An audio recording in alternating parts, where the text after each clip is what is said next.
আজকে বানাবো detain pack. আর detain pack use করার সময় কিন্তু খুব খেয়াল রাখবেন, হয়তো আমার মতো অবস্থা হবে। কী হয়েছে ভিডিওটা দেখো। প্রথমে ট্যান রিমুভার এই প্যাকটাকে বানিয়ে নিয়েছিলাম, আর প্যাকটা পুরো ম্যাজিকের মতো কাজ করবে আমি না বুঝতে পারিনি একদম। তো প্যাকটা পুরো মুখের মধ্যে অ্যাপ্লাই করার পর এবার টিস্যু নিয়ে নেব।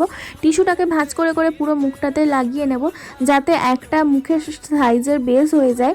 তার উপর থেকে এবার প্যাকটাকে খুব ভালো করে মুখের মধ্যে লাগিয়ে নেব, যাতে পুরো ফুল মুখ কভার হয়। তোমরা খুব ভালো করে লাগাবে, না তো আমার মতো অবস্থা হবে। তো প্যাকটা ভালো করে 40 মিনিট ধরে শুকিয়েছি।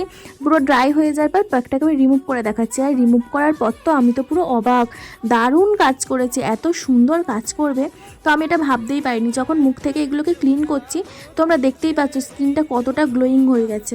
আর স্কিনটা এতটা গ্লো করছে বলার কথা না। এটা যদি এফেক্ট দেওয়া হতো তাহলে আমি যেখানে প্যাকটা লাগেনি সেখানে সেখানে স্কিন গ্লোও হয়ে যেত। দেখো এই কপালের সাইডগুলোতে লাগেনি, কী সমস্যায় পড়েছি বলো। আমি আবার প্যাক বানাতে চললাম, তোমরা সাবস্ক্রাইব করো।